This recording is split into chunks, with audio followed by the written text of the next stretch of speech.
Hello guys, welcome to this new series of video that I propose to talk about how to design and develop a different type of model based on the reality that we face back home in Africa. And then I put two videos out.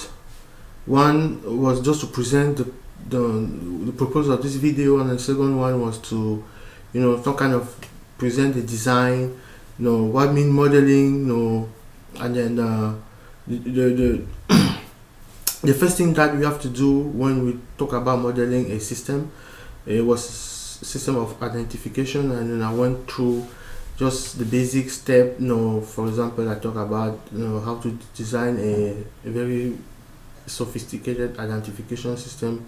It was a system that's based online, so I say that in order for a system to work, we have to identify all the elements of the system.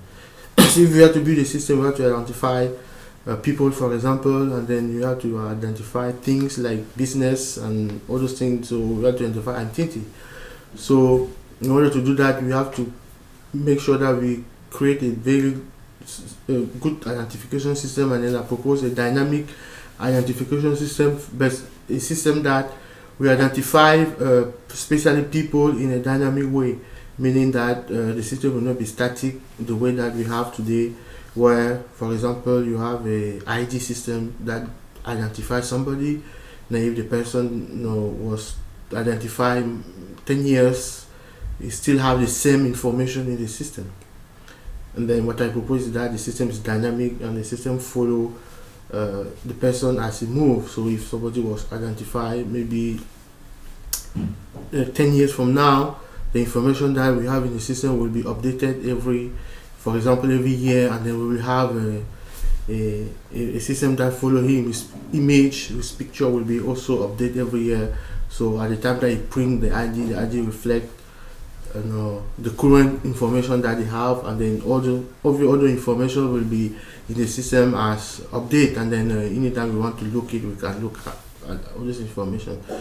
So that's what I talk about. And then today I would like to go through a different part. I would like to propose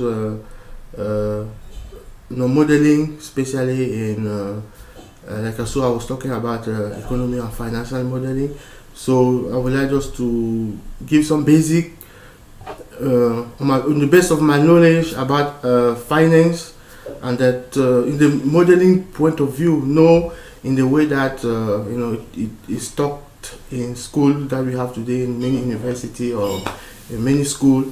So it's just a practical understanding on finance, and then a practical view of a type of diagram, of a type of view that we have to have in mind when we talk about developing a model based, especially economic and financial model, so that we can at that time, when it comes now time to put in place a product, then we have a very good base. So what I would like to present now is, like I say, just a basic understanding on finance in a very simple and basic point of view, but not a view that it is taught in many schools today. It's a different point of view of finance. So you will at that point you will understand how to the step that comes in when it comes to developing a model that can fit any type of reality. So the basic principle, in my understanding and in my knowledge, are very are very important. So let me do that now, and then let me see what I can do. See.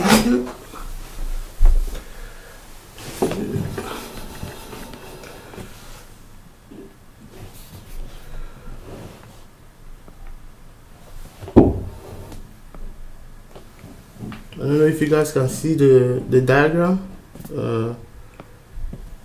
Okay.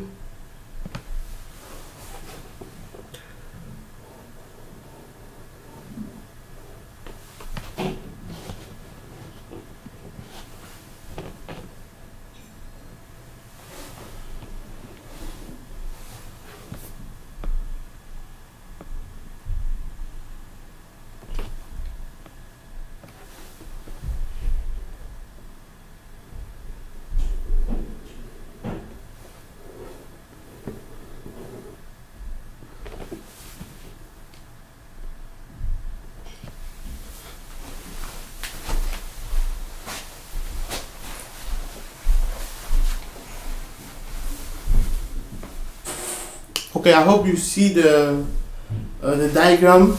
I hope you see the diagram that you have in front of you. Excuse me.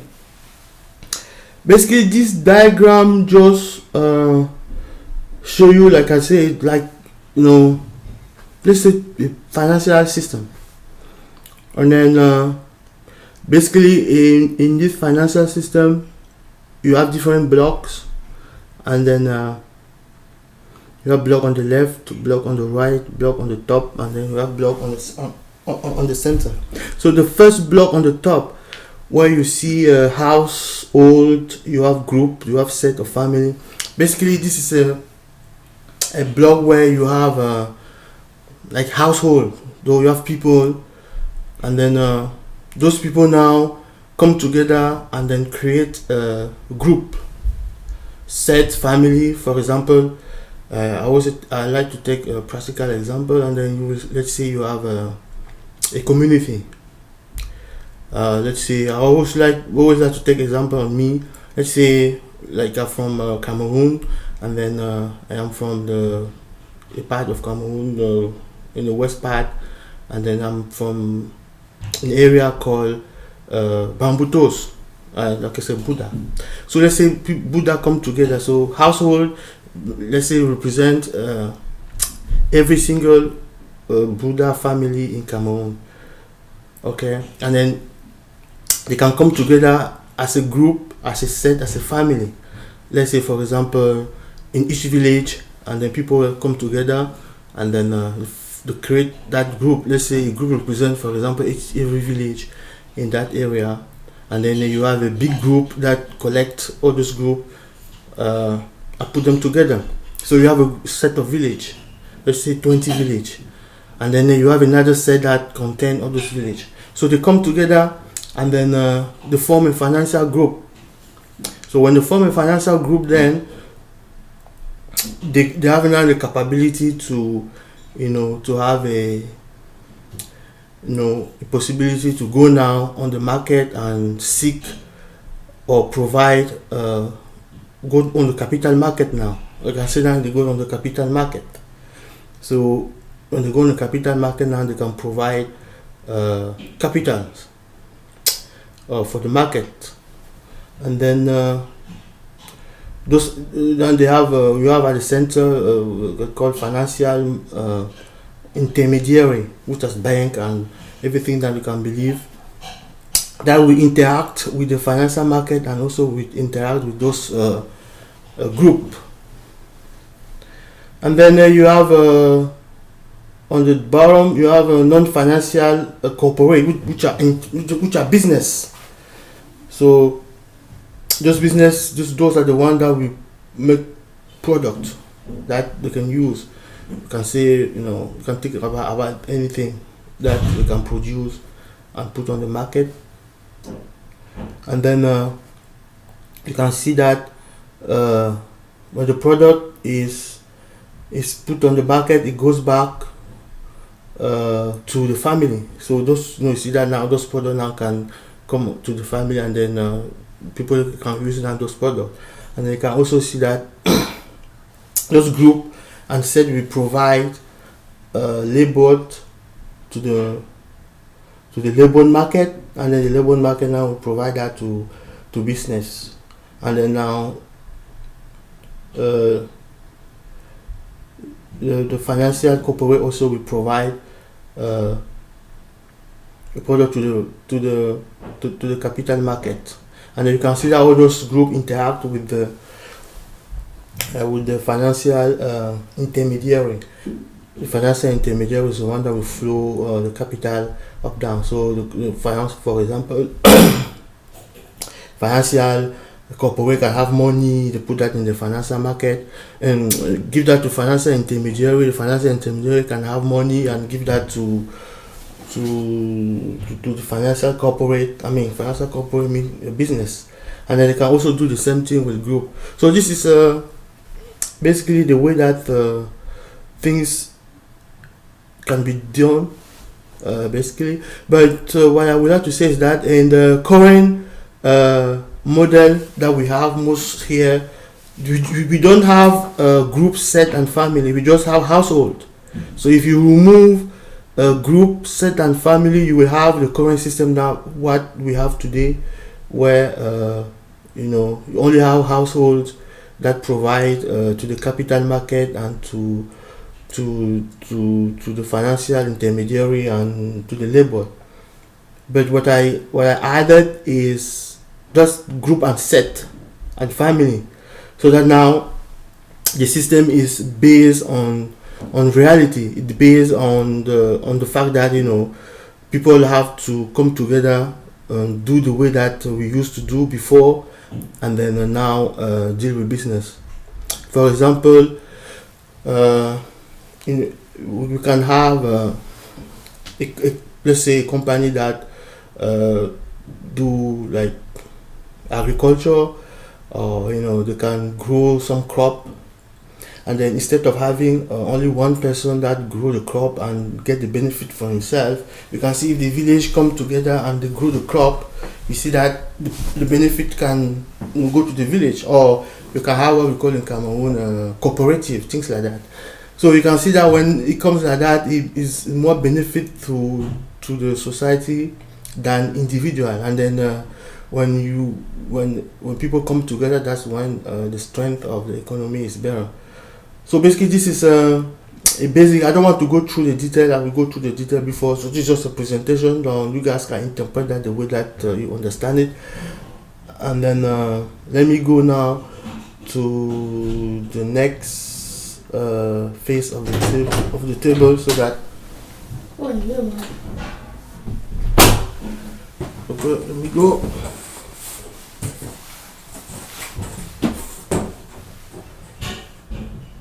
Okay. All right. So like I say, I just give a basic definition, those practical definition that mostly have nothing to do with what we have today and what we know today. Like I say, it's model based, so it's those definitions that allow you to understand how to design a model. So you can see finance as time and risk.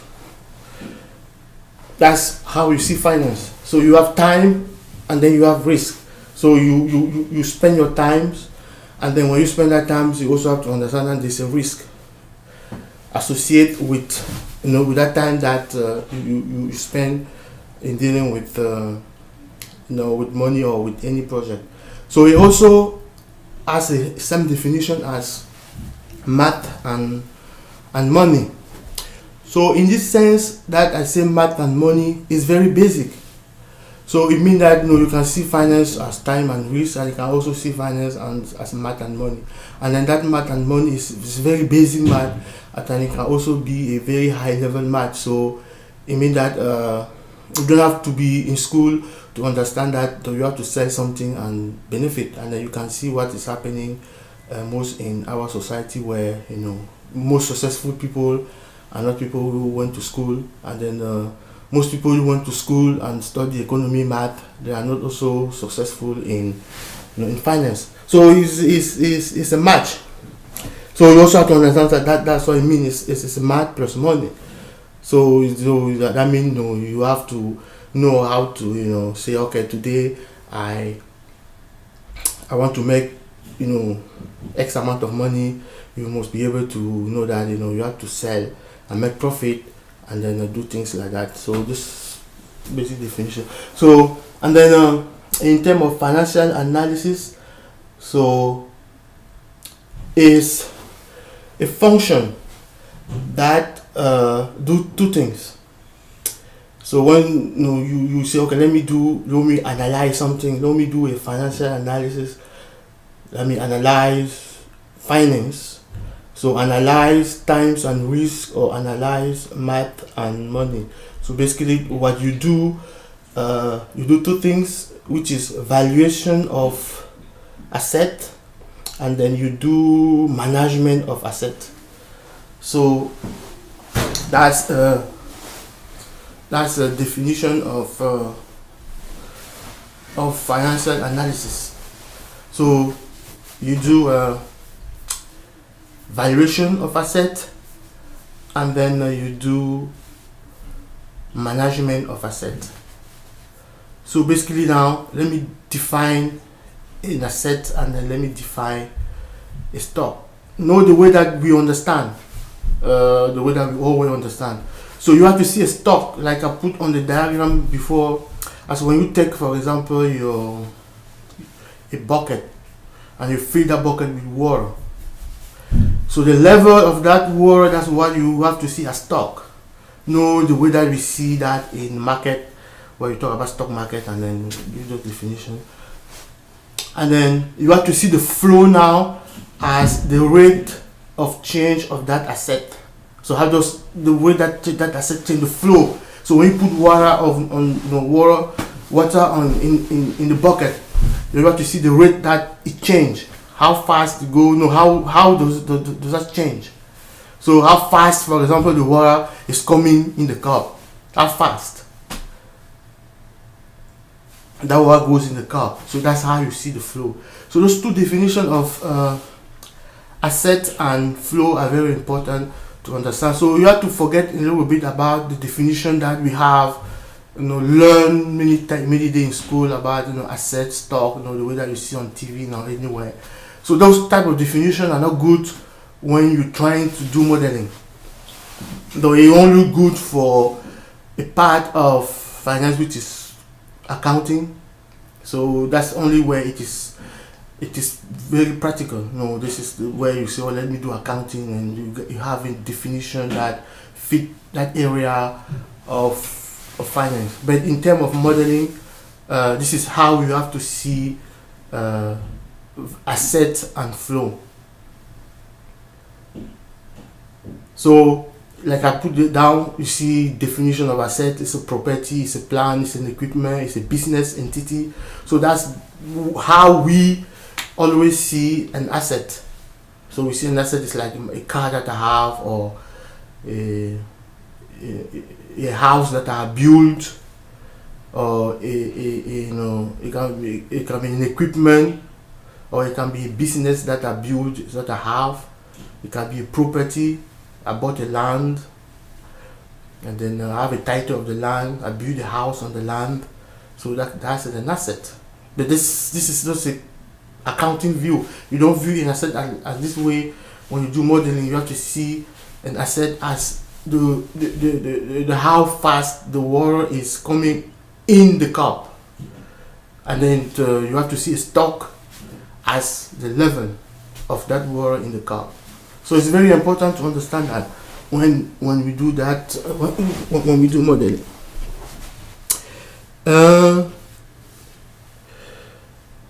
So if you do that, then you also now have to give a very simple math definition of an asset.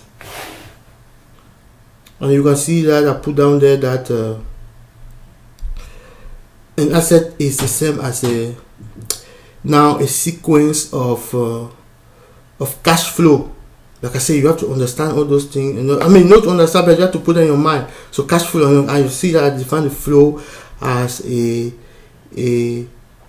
how fast the water is coming in the water. So now you see now that asset, which is a level of that water in the stock, in the bucket. So now you give a mathematics, say that now an asset is a sequence of cash flow from time to time, starting today in the future. So you can say that I put the cash flow at time 1, for example, the cash flow today, the cash flow tomorrow, and the cash flow in the next 5 years or in the next 10 years. You see that I didn't talk about anything in the past. So if you see that in modeling, the past doesn't count. So like property, business, equipment that you have in the past is not considered as an asset in modeling.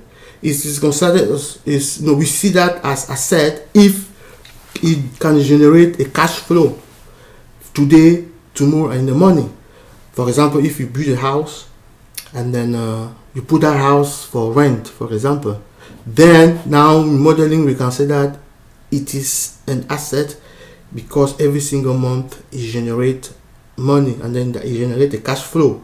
So you can see that money can flow, every single month from the time that you put your house to rent until forever. But if the house is not for rent, it is not an asset. So if you buy a car and then your car does not generate money, it's not used for transportation, for example, it is not an asset. I mean, it is an asset in in the point of view where an accounting will come and see the things and put that in his books. That's the only way it is important. But if you have to do modeling, you don't have to see that as an asset. You see an asset only something that generates future and present cash flow. The past, future and present. So if something is not able to do that, then it is not an asset. It have nothing to do with what it is. So that's why I wanted to say. So it's a sequence of cash flow, current and future, no past cash flow. It's very, very, very important. This is when you do when you want to do that, if you want to model anything that will use anything you have to do with finance, we have to consider this this definition that I put on the board.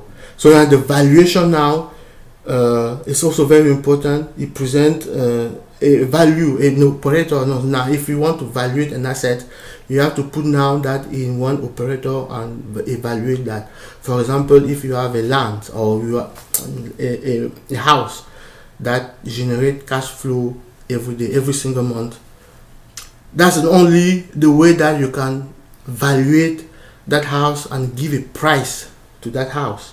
If the house have no, so for example, if you have a house that you just build like this and then you stay inside, if you want to sell that in the market, we have no price because it doesn't generate the cash flow. I mean, it doesn't mean that you cannot sell it. I'm talking about modeling.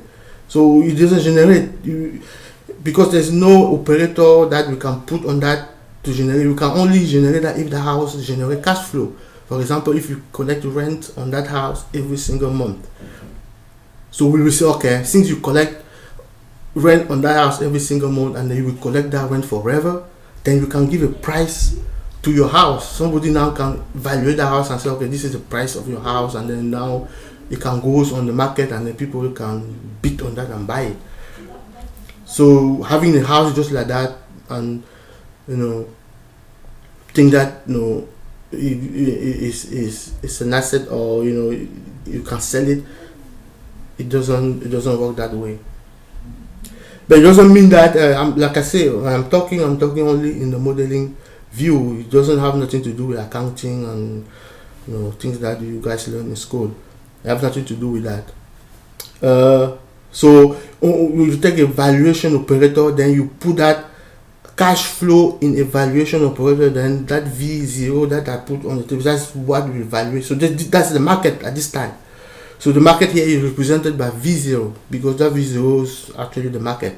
So that means you take all your cash flow. So if you want to sell your house, you have to say to somebody, okay, I have a house that I put in rent, and then that house generate, let's say, $10 every single month, and then people know that that house can generate that $10 every single month forever, even in the next 100 years. So when you put that on the market now, the market will find a formula V0 to evaluate that asset, and then give a price or a value or a present value to that asset. So it's very important. Those simple definition that I see on the board is very important. So I just want to say that it is those definition: finance, time plus risk, is the same as math plus money. Financial analysis, it is valuation of asset plus management of asset. Stock is level of asset, flow rate of change of asset. I give a definition, and then I define what mean an asset as a sequence of cash flow, current and future, no past. Valuation is like present value operator that you apply now on that sequence of cash flow.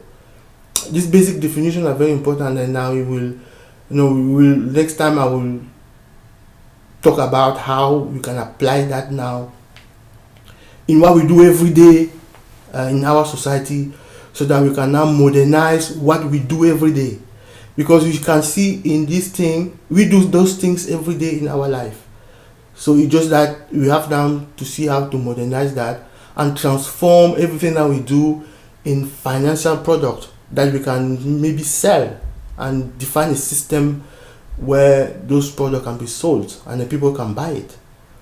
So it's just a matter of understanding all those definitions, and then see now how we can apply those definitions on everything that we do every single day in our society. That we can now say, okay, let's see how we can take all these things and apply it to everything that happens in our society, everything that we do together every day to live, so that we can apply that in society to create product that can fit the reality where we live in. I hope that I did the best of me to explain all this thing. Let's see the next video. So, and then don't forget to comment and share your view and tell me exactly what you like, what you didn't like on this video. Thank you. Bye.